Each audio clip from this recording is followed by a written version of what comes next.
Hello दोस्तों, आज हम पढ़ेंगे हिस्ट्री के बारे में। हिस्ट्री बिल्कुल स्टार्टिंग से A to Z हिस्ट्री में करवाऊंगी आपको।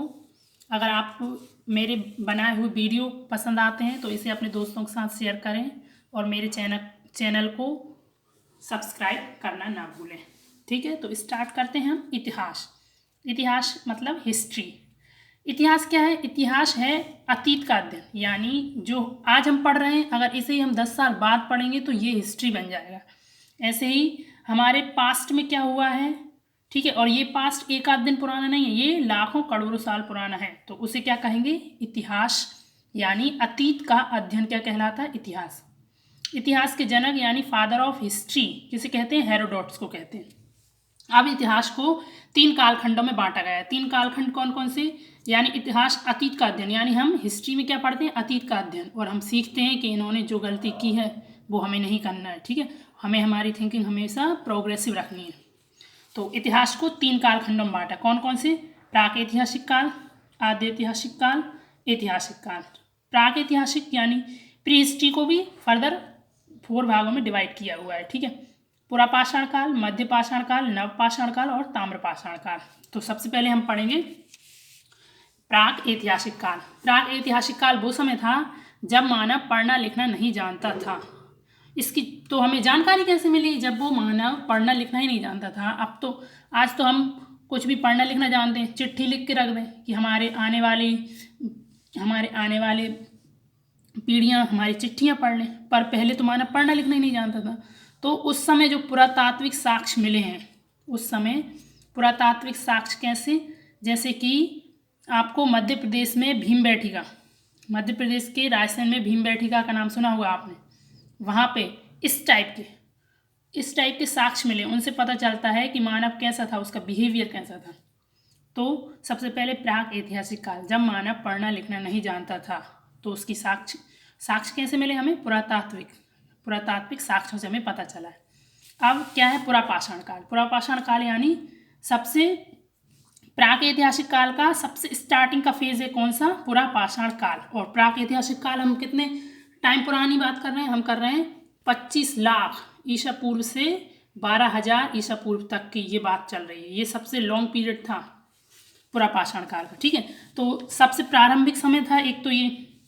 उसके बाद आदि मानव, इस टाइम का जो इंसान था, मतलब जो पीपल्स थे, उन्हें क्या बोलते थे? आदि मानव बोलते थे।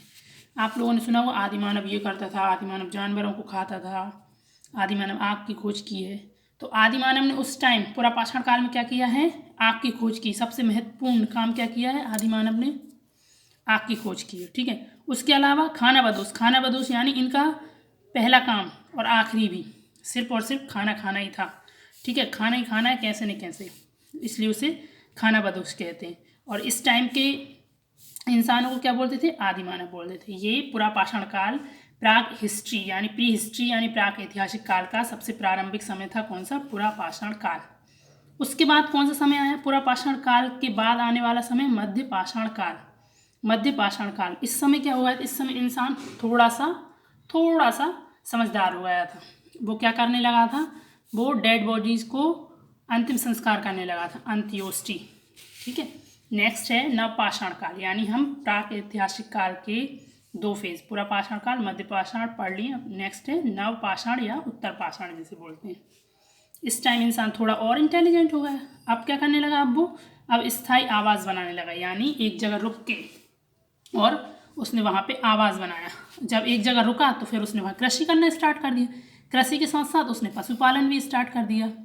कृषि और पशुपालन, जब एक जगह इंसान रुका, पहले कैसा था? पुरापाषाण में खाना बदोश था, यानी खाना खाना ही उसका मेन उद्देश्य था। तो खाना खा के और निकल जाता था। और पत्थरों की गुफाओं में रहना, ये मुख्य काम था उसका। पुरापाषाण में हर काम पत्थरों से रिलेटेड था। पाषाण का ये संस्कृत वर्ड है, इसका मतलब होता है पत्थर, यानी कि पुरापाषाण काल में वो पत्थरों के हथियार बनाए उसने, पत्थरों की गुफा में रहा। गुफा दरअसल जैसे भीमबेटका, अगर आप कभी घूमने नहीं गए हैं तो जरूर जाइए। ठीक है, तो हर काम रिलेटेड किससे था? पत्थरों से रिलेटेड था पुरापाषाण काल में। फिर आया मध्य पाषाण काल में, यहाँ का इंसान थोड़ा समझदार हो गया था, अब वो अंतिम संस्कार करने लगा था। और इस टाइम आते आते उसने क्या करा? उसके जो हथियार थे वो छोटे हो गए थे, छोटे हथियार हो गए थे पत्थर के ही, पत्थर से ही बनाए थे, पर इस बार अब थोड़ा सा वो क्रिएटिव हो गया था तो उसके हथियार छोटे हो गए थे। उसके बाद आया नवपाषाण या उत्तर पाषाण। अब इसमें क्या किया है, अब इसमें पहले उसने पूरा पाषाण में आग की खोज कर ली थी, फिर अब इसमें उसने स्थायी निवास बनाया, यानी वो रुकने लगा एक जगह, कृषि करने लगा, पशुपालन करने लगा। और इस टाइम की सबसे बड़ी खोज थी पहिए की खोज।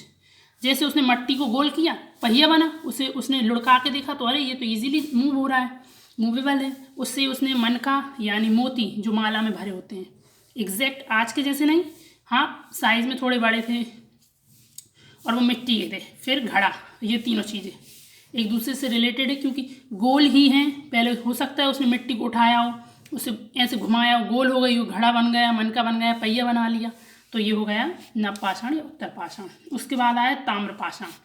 ताम्र यानी तांबा, इसे बोलते हैं चिल्कोलिथ। चिल्कोलिथ, लिथ यानी होता है पत्थर, चिल्कोलिथ। पाषाण काल का यह कौन सा समय था, अंतिम समय था। इस टाइम पे किसकी खोज हो गई थी, तांबे। इस टाइम इन्होंने तांबे की खोज कर दी थी। अब यहाँ तांबे की खोज हो गई।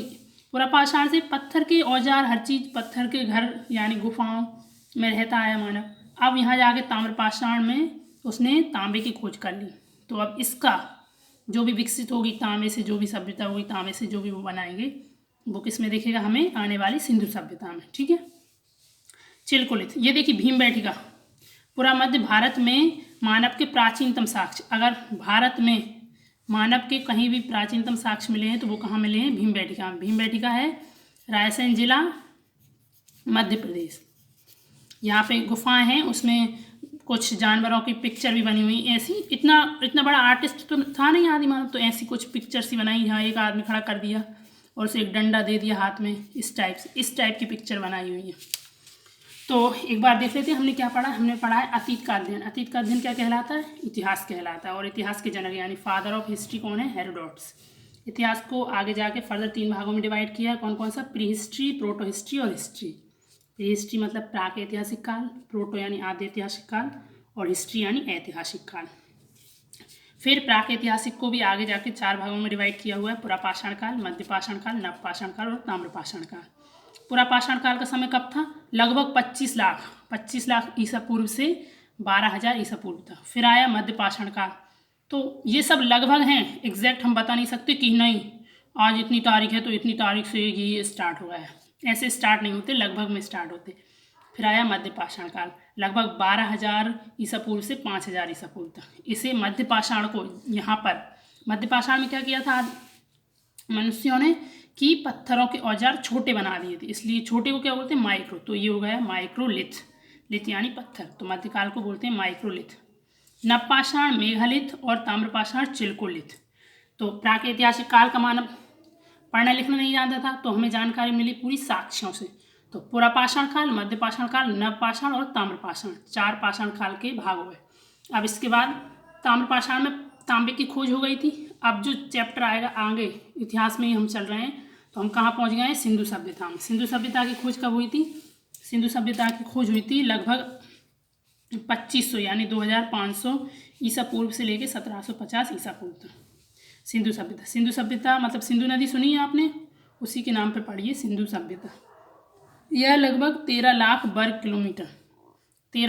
किलोमीटर में फैली थी। कौन, सिंधु सभ्यता। खोज कब हुई थी, लगभग 2500 ईसा पूर्व से लेके 1750 ईसा पूर्व तक।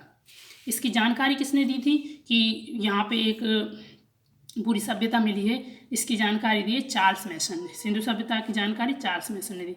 फिर इन्होंने तो जानकारी दे दी, अब वहाँ पे जाके सर्वेक्षण भी तो करेंगे कि क्या मिला है, सभ्यता में क्या मिला है, घर मिला है, बिल्डिंग मिली, नल मिला है, तालाब मिला है, या बावड़ी, कुआं, क्या मिला है। तो उसको किसने किया, उसका सर्वेक्षण किया जेम्स कनिंघम ने। फिर नामकरण कि इसको सिंधु सभ्यता बोलेंगे, इसको हड़प्पा बोलेंगे, इसको मोहनजोदाड़ो बोलेंगे, ये जॉन मार्शल ने किया। ठीक है।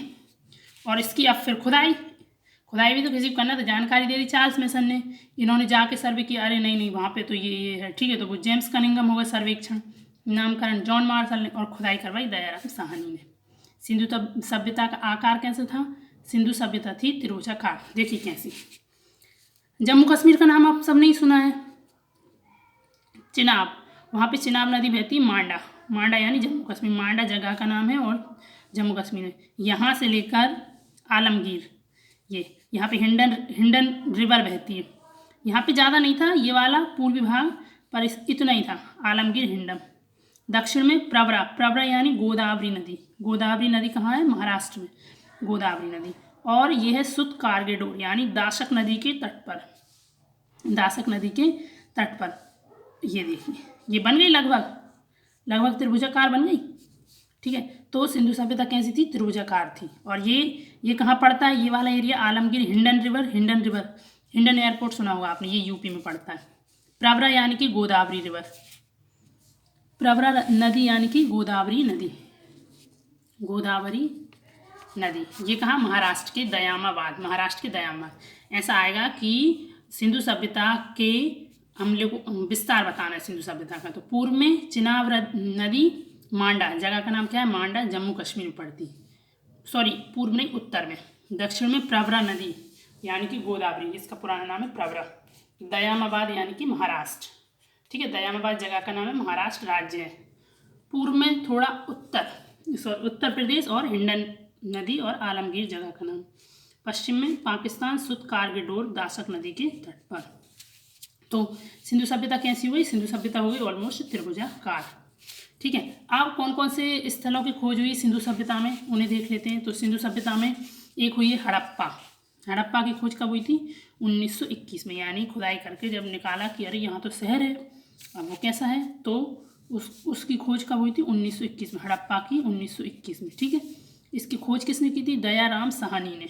नदी रावी नदी है, जिला है मोंटगोमरी जिला, और ये देश कौन सा है? पाकिस्तान।